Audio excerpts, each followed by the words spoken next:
So I went to see a supervisor this week. I go and see a supervisor every month or so, and one of the things a supervisor does is really good is they pay attention to the energy you have when you're talking about things.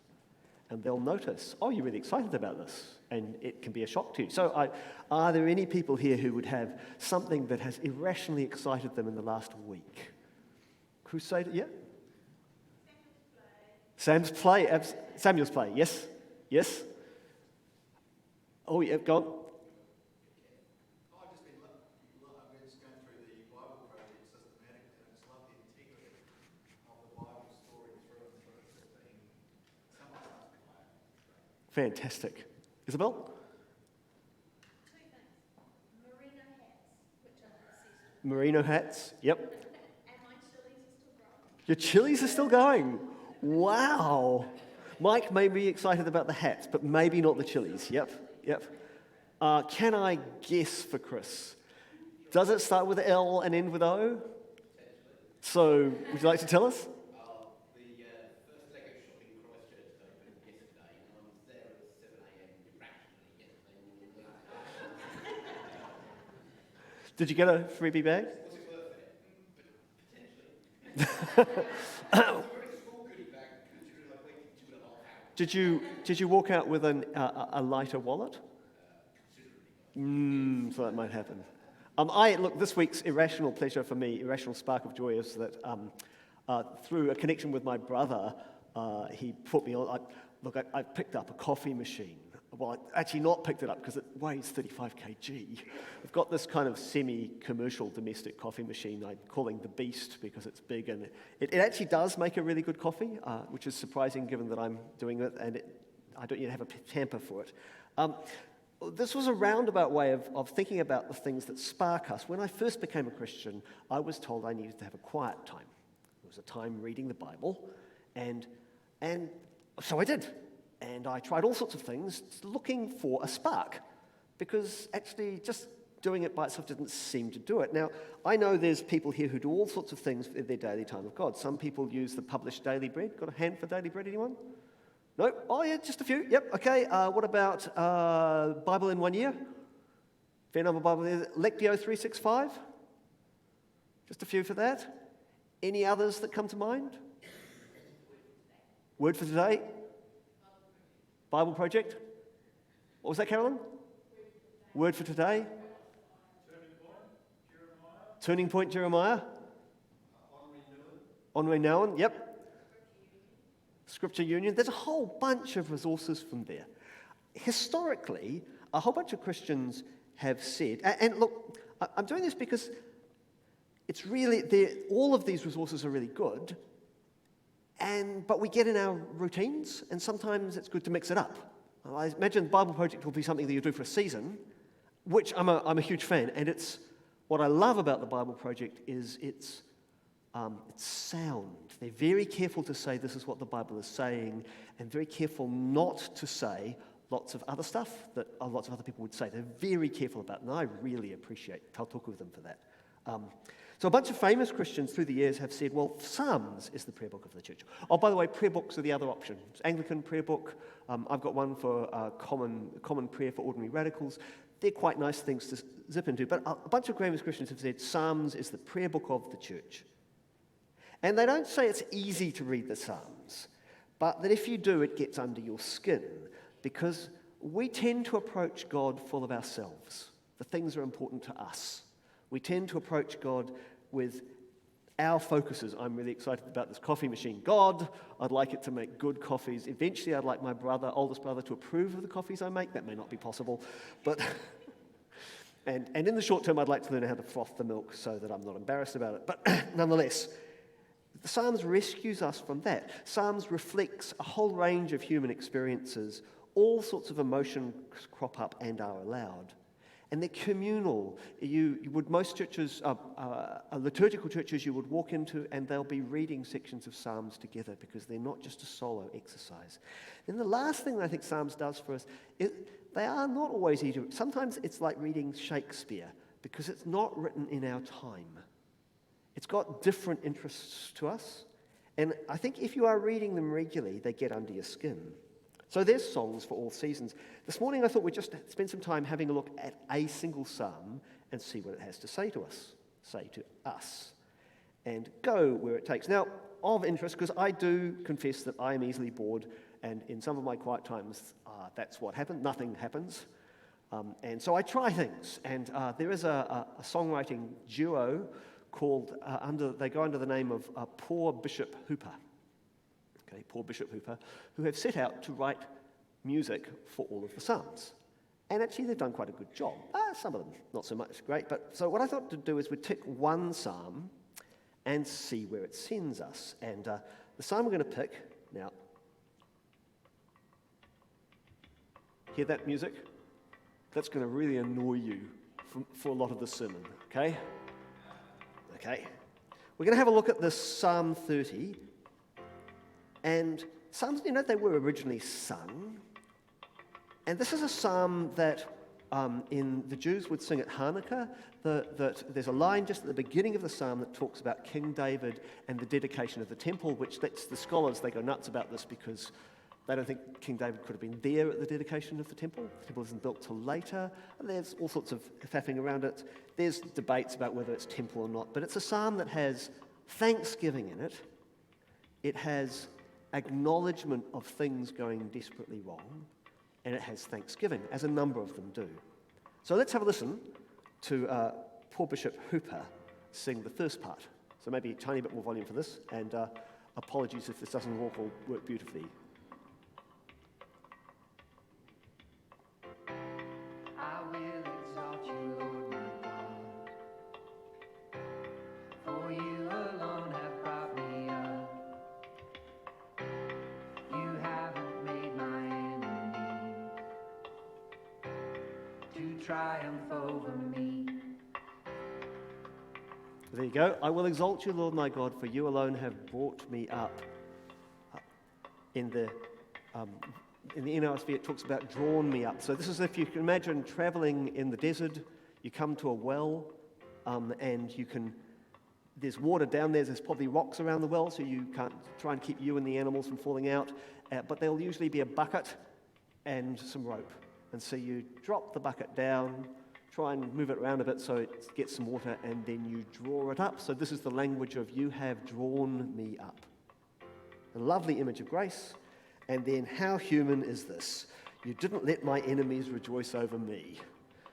Now, I don't know how your lives have been, but this seems to be pretty fundamental to me. If you've ever been screwed over by other people in life, you want two things. You want it set right, and you really do not want them to be crowing over you.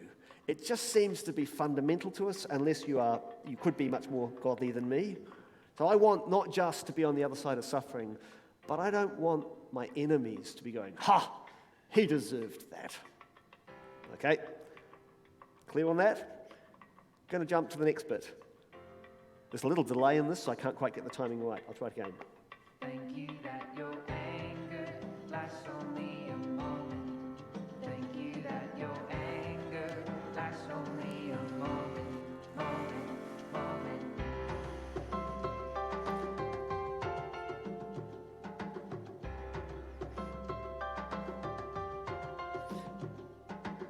So the psalm actually says, his anger is but for a moment, and his favor is for a lifetime. Weeping may linger for the night, but joy comes in the morning. So what do you think? Is God angry? In 1741, Jonathan Edwards, a fundamentalist preacher, who was, I understand, a little frustrated with his congregation at the time, preached a sermon called Sinners in the Hand of an Angry God. Anyone heard of it? Yep, there's a few nods. Here's a little extract from it. The God that holds you over the pit of hell, much as one holds a spider or some loathsome insect over the fire, abhors you and is dreadfully provoked.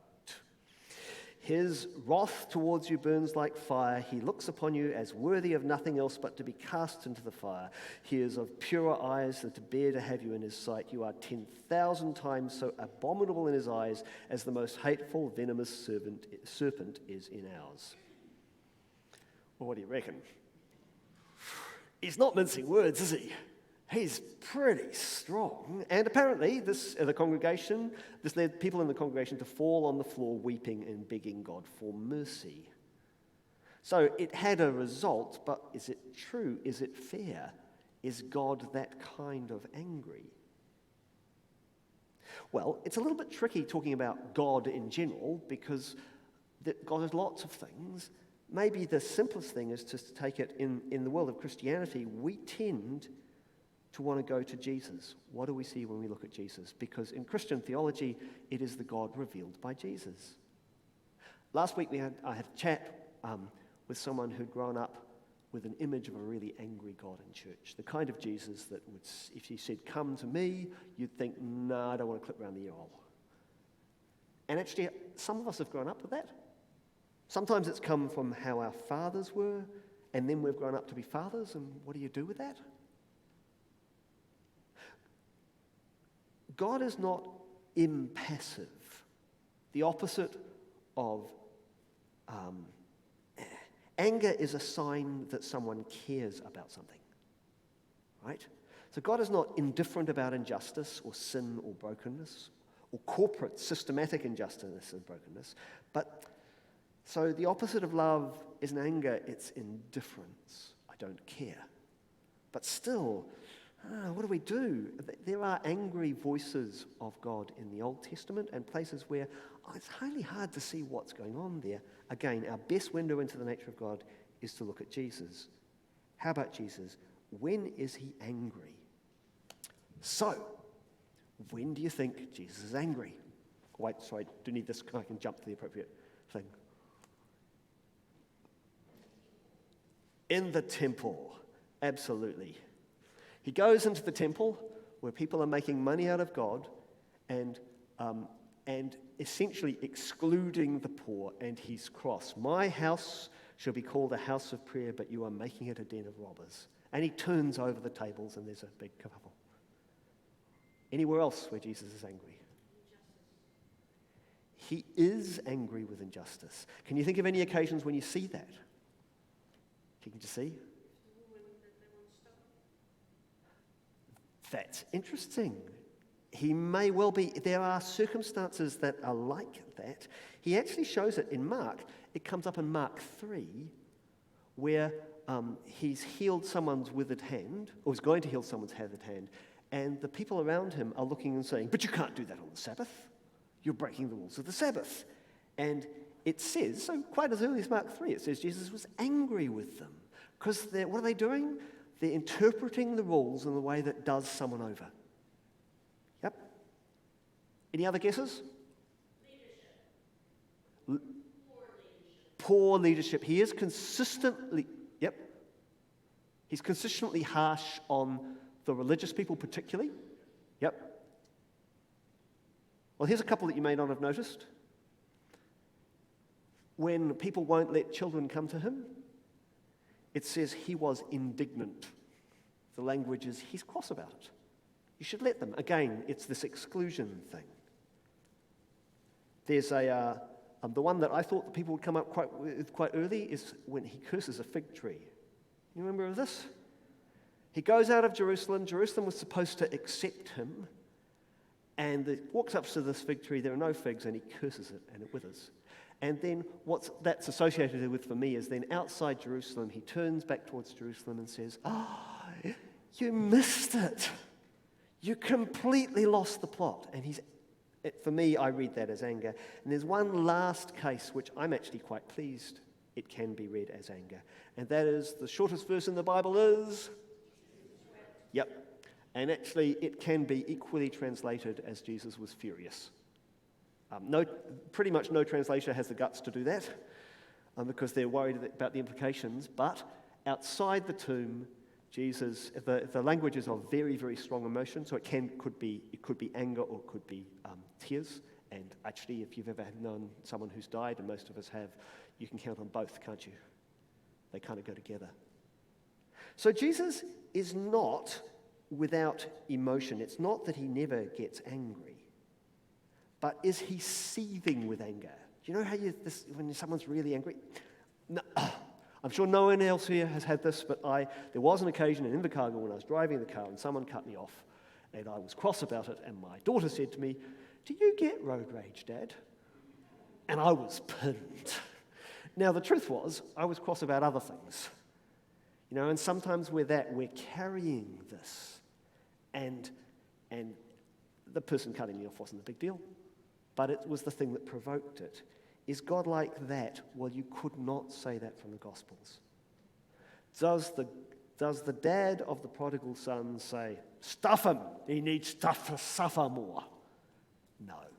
The dad's out at the letterbox waiting for him to come back.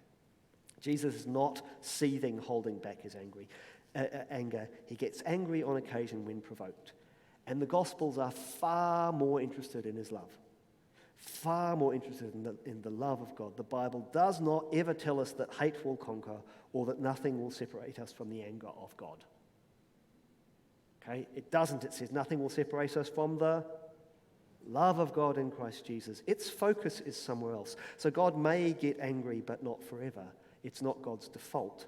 God is not seething, full of repressed rage, waiting for an excuse to let it out. If you have had an angry dad, God is not angry like your dad was.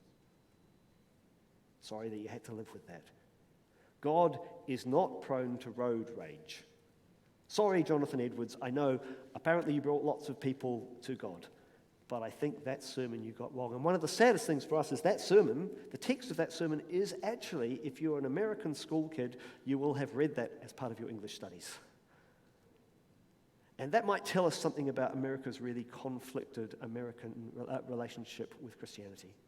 That everybody has read this really, really angry, focused on the judgment of God's sermon. Now, the Bible keeps coming back to love, acknowledging the presence of evil, brokenness, and judgment. But love. When I think about anger for myself, I have two things that come up. When I first lived in Hong Kong, married to Linda, and we were working in a house full of drug addicts, and we were there 24/7, and it was wearing. We were still trying to figure out how to be married. Still working on that, But we also had these addicts around us all the time, and they were angry, and I didn't know what to do with the anger that I kept coming across. So I went off to see a counsellor, and this guy had, his name was Wayman Fong, lovely, actually a Kiwi guy, has since passed. And I said, "Listen, can you help me? I find I'm getting angry and I don't know what to do about it." And he told me a story, and what he told me was that he used to run this camp of 400 people associated with this drug rehab stuff, and he said he'd just find that things would build up in him, and then he'd get to the point that he couldn't cope, and then he would go bush. Go up, and there was bush in the backstreets of Hong Kong, and he would go missing for a couple of days while he worked it out of the system. And he did that 2 or 3 times, and then he realized how traumatic that was for his wife. Because he didn't tell his wife he'd just disappear. And so he told me, so I went to see a counsellor, just like you are doing now. And I said, "Oh, great. Did it fix it? Do you not get angry now?" And he said, "Oh, no. I get angry a lot more often, but only a little bit." Which was kind of interesting for me. And then working with these addicts, they would get angry with other people. They had, if when you have trouble at times, you run to something like drugs to take away the pain, then you tend not to learn emotional resilience. You tend to avoid that. So it was like having a house full of young kids, but with adult bodies. And they get so cross with one another that they'd want to take. We had people who slept with a baseball bat under his pillow, waiting for the guy in the other room to come through to go to the toilet in the middle of the night so he could. And what do you do with that?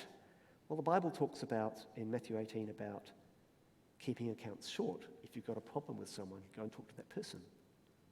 And how's that going to work out when they're so angry? Well, I don't know if this was the right thing to do. We taught them to pray. We taught them to imagine their hand. Here, hold your hand up in front of you for a moment. Imagine your hand is the person you have the biggest problem with. And we would say, bring that to God. And then imagining that your hand is that other person, tell that other person your truths, what's going on for you. Do that, and then pause, and then invite God into the mix and say, what now? And, ask God's help to forgive. And we would say, keep doing that until your pressure levels have got low enough that I could go and say, hi, Johan, can we have a chat? And not feel like I'm going to take you with a baseball bat, because baseball bats are not conducive to good conflict resolution. They're conducive to another kind of conflict resolution. I can't tell you that's clearly from the Bible. All I can tell you is it kind of worked. It seems to be that for us, when we have anger locked inside, somehow or another we have to get it out. Now, I can't tell you that I have a great biblical theology for that. I can tell you that our voices matter. What we say matters. And I can tell you that I'm deeply grateful that I think the psalmist is right. Thank you that I'll just go back for a moment. Thank you that your anger lasts only a moment. Thank you that your anger lasts only a moment. Back to King David. King David, obviously, is a hero in the Christian world for lots of things. And in the next verse, he talks about...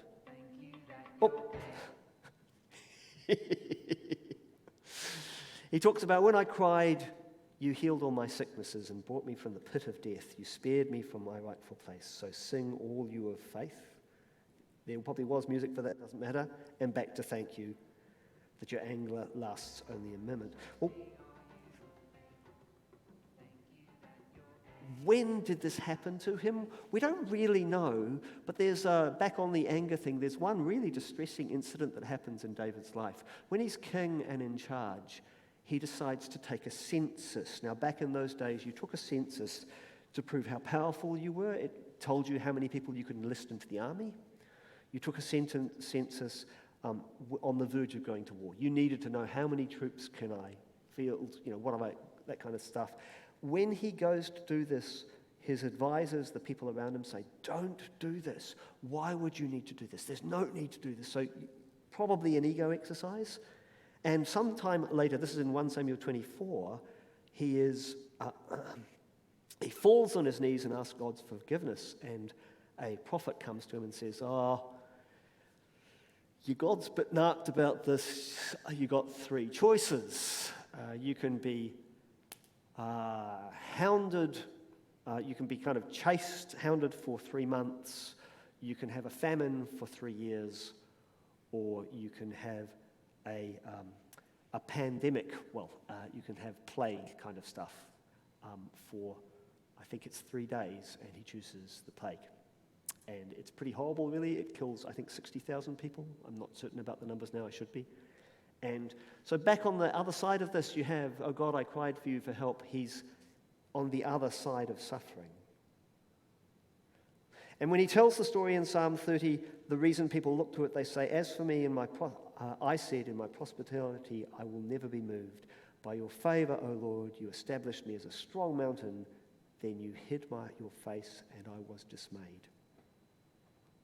We don't know if that's the incident behind. But in the psalm, remember, we start with this image of grace, and then there's kind of an acknowledgement, I've messed up here. And back to, his favor lasts for a lifetime. So is God angry? No. Does God get angry? I think you'd have to say in the Bible, yes. And sometimes I wonder if we've gone too far on the gentle Jesus, meek and mild. We've lost this is not okay. But is God brewing with anger when you approach him? Absolutely not. Psalm 30 is a song of thanksgiving that acknowledges pain at the same time as giving thanks. How do you do that as a community? Have someone going, this is the best, the Crusaders won. And in the other corner, there's a Waikato supporter going, it's terrible. That's always happening with us as a community, in a community. Again, in our world,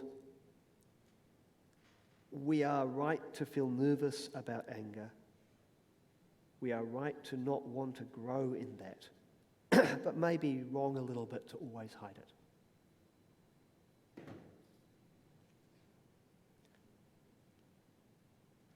I thought what we'd do to close this sermon is listen to the song.